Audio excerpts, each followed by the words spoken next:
नमस्कार मित्रांनो, रामकृष्ण हरी. मी पक्वा जाधव सागर देशत पदारे तुम्हा सर्वांचं पुन्हा एकदा पक्वा सागर युट्यूब चॅनल मध्ये स्वागत आहे. मित्रांनो, तुम्हा सर्वांना माहितीच आहे की आपल्या चॅनलवर पक्वा रिलेटेड नवनवीन व्हिडिओ आणि उपयुक्त व्हिडिओ अशा येत राहतात. तुम्ही गेले काही व्हिडिओ पाहिले असतील, किती उपयुक्त आणि किती महत्त्वाचे आहेत. तशाच प्रकारची महत्त्वाची माहिती घेऊन आपण या व्हिडिओमध्ये आलो आहोत. तर या व्हिडिओमध्ये आपण चार मात्रेचे एक स्पेशल सरपट शिकणार आहोत.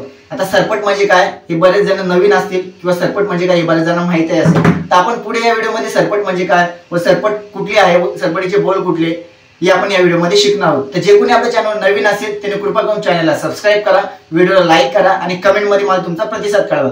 सर्वात महत्त्वाची सूचना म्हणजे बेल आयकॉनला दाबायला विसरू नका, कारण की आपल्या चॅनलवर येणारी प्रत्येक व्हिडिओ सर्वात प्रथम तुमच्यापर्यंत पोहोचत जाईल. तर वेळ न करता आपण व्हिडिओला सुरुवात करूया.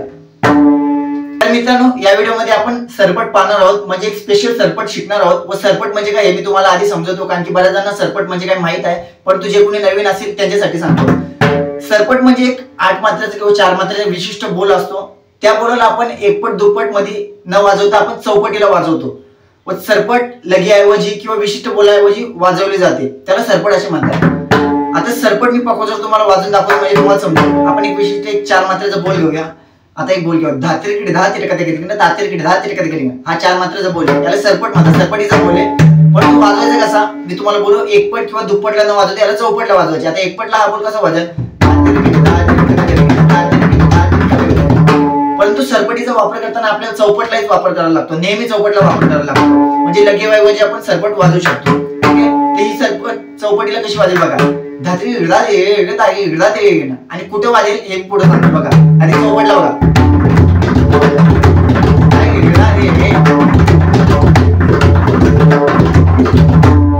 या लयमध्ये सरपट वाजते, प्रत्येक सरपट या लयमध्ये वाजते. आणि अशाच प्रकारची एक नवीन सरपट आपण या व्हिडिओमध्ये पुढे पाहणार आहोत. तर आता ही सरपट मी वाजवून दाखवली, हिचा वापर कसा करायचा म्हणजे लगेऐवजी ही सरपट कशी वाजवायची. मित्रांनो, ही सरपट आपण अभंगाच्या एका चरणामध्ये वाजवून दाखवू, म्हणजे सरपट ही कॉन्सेप्ट पूर्णपणे क्लिअर होईल. ओके, लगेऐवजी आपण सरपट वाजवणार आहोत. बघा कशी आपण रूप पाहता एक चरण बोलूया, रूप पाहता अभंगाचा, आणि त्यामध्ये ही सरपट वाजवायची लगेऐवजी, म्हणजे तेही कॉन्सेप्ट क्लिअर करतो. आधी लगी वाजवतो नंतर सरपट वाजवतो. बघा कशी रूप पाहता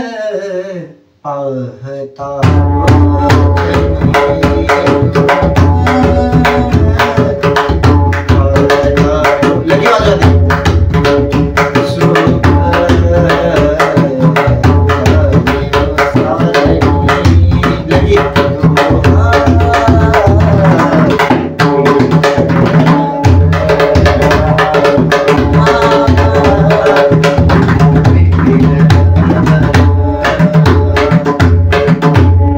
लगी वाजवली. आता लगीऐवजी आपण जी सरपट सुरुवातीला पाहिली ती वाजवून दाखवतो, म्हणजे सरपट ही कॉन्सेप्ट क्लिअर. आणि आपण पुढच्या अभ्यासाला सुरुवात करू.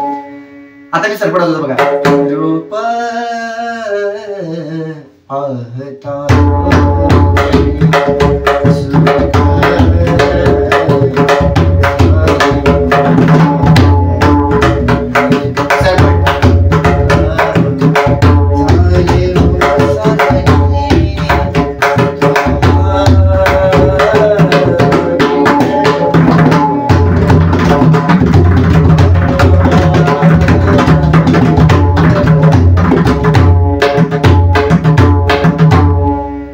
सरपटीचा वापर लगीऐवजी कसा करायचा.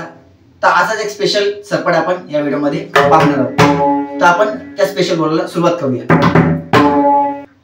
तर सरपटीतील पहिला शब्द आहे धा. धा कसा वाजतो जनरली सर्वांना माहिती आहे, तरी मी पुन्हा एकदा सांगतो. शायपुढा धा, फुला धा, उधमपुढ्या ग, पहिला ग, यांचा एकत्र आला धा वाजतो.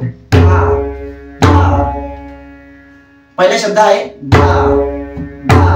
दुसरा शब्द तिरकिट. तिरकिट समजलं कसा, ती तीर तीर तीर तीर आणि किट खालचा क क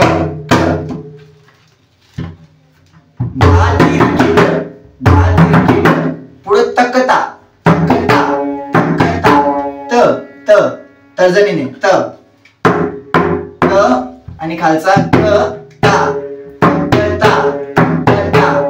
पूर्ण मात्रा कशी झाली,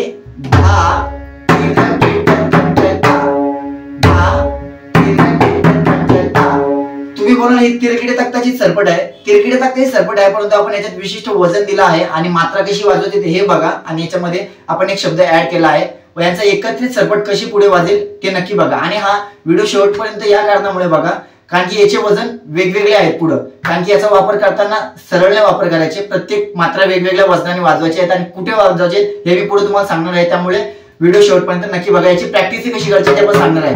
ओके, व्हिडिओ शेवटपर्यंत न बघितल्यामुळे माझं नुकसान काहीच नाही, परंतु तुमचं नुकसान नक्कीच आहे, कारण की तुम्ही फक्त बोल बघून घरी प्रॅक्टिस करा किंवा वाजवाल, परंतु त्याचं वजन कसं द्यायचे व तुमच्या हाताला त्याचं वजन व्यवस्थित येणार नाही, कारण की तुम्हाला त्याची प्रॅक्टिसची मेथडही माहित नसेल.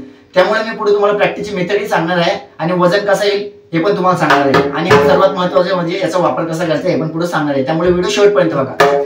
हा, आपण कुठे होतो? पहिली मात्रा धा तिरकिटे तक्ता,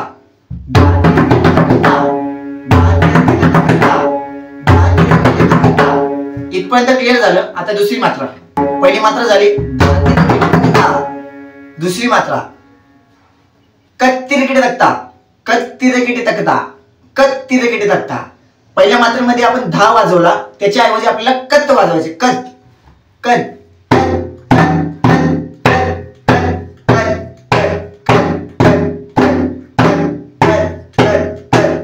बोलताना कत बोलायचं, वाजवताना खालचा क दाबायचा.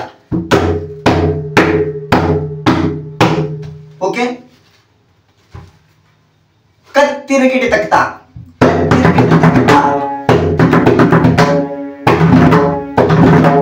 कत्री विडता, कत्री विडता.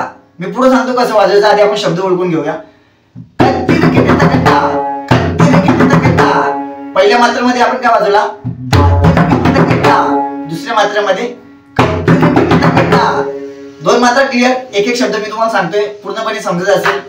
ओके, धा तिरकिटे तक्ता, कत्तिरकिटे तक्ता.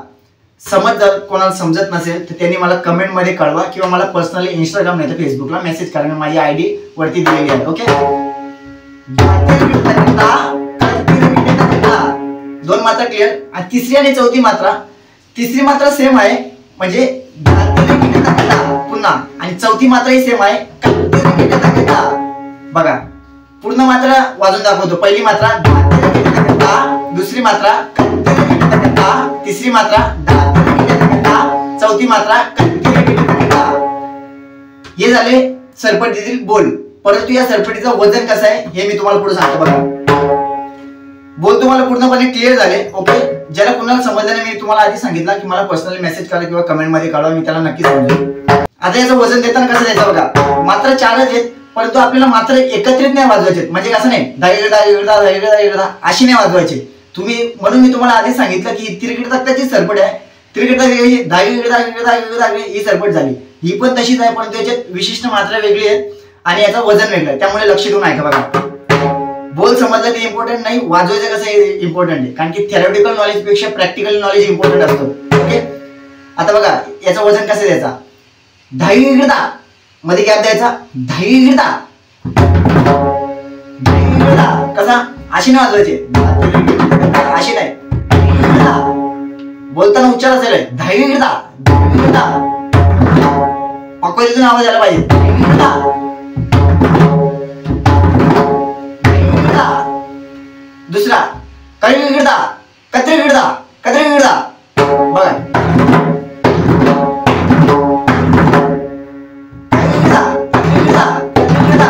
ज्या प्रकारे बोलत त्या प्रकारे वाजायला पाहिजे. मी तुम्हाला मागाशी सांगितलं, मागाशी आपण कसं वाजून दाखवला, परंतु आता वजन बघतायत ना कसं आहे, पूर्ण मात्र कशी आहे, धाई गिळदा, काही गिळदा, धाई गिळदा, काही गिळदा. मध्ये थोडीशी गॅप आहे, म्हणजे कशी कंटिन्यूज आहे, मध्ये थोडीशी गॅप आहे. धाई गिळदा, काही गिळदा, धाई गिळदा, कधी गिळदा. समजलं? पूर्ण बघा कशी वाजल, 1 2 3 स्टार्ट.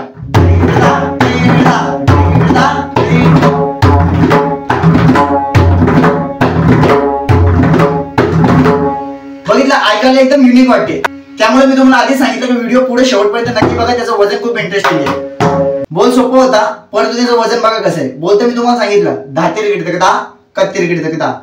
तुम्हाला बोल सोपं वाटलं असेल, परंतु त्याचं वजन वेगळं आणि इंटरेस्टिंग आहे. पाहिलं ना कसा,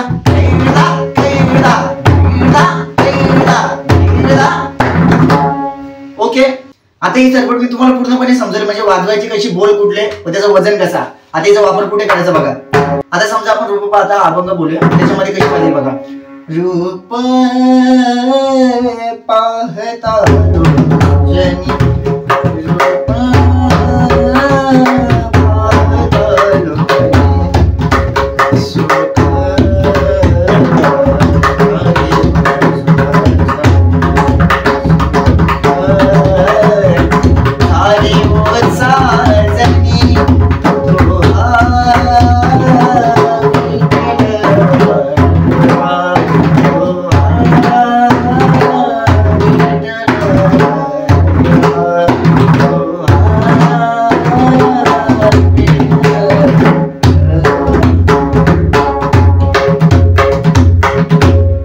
मी तुम्हाला आवाज वगैरे ऐकून दाखवते, माझा आवाज चांगला नाही, परंतु मी तुम्हाला एक्झाम्पल साठी सांगितलं. ओके, सरपट पूर्णपणे समजली. इंटरेक्शन सरपट आहे. प्रॅक्टिस व्यवस्थित करा. प्रॅक्टिस करताना सुरुवातीला एकपटला सरपट बसवा, टाळीवर बसवा, त्याच्यानंतर बोल पाठांतर करा, एकपटला वाजवा, दुप्पटला वाजवा. हे दोन्ही एकत्रित आल्यानंतर तुम्ही चौपटला याचा ट्राय करा. आणि हा, भजनामध्ये, हरिपाठामध्ये, कीर्तनामध्ये जास्तीत जास्त याचा वापर करा. कारण की मी प्रत्येक व्हिडिओ मध्ये नेहमी सांगतो की नॉलेज नुसतं घेऊ नका, तर ते प्रॅक्टिकली अनुभव आणा. ओके, तर पुढच्या व्हिडिओमध्ये मला नक्की कमेंट मध्ये सांगा की ही सरपट कोणी कोणी बसवली आणि कोणी कोणी वापरली. ओके, तर भेटूया आपण पुढच्या व्हिडिओमध्ये. रामकृष्ण हरी.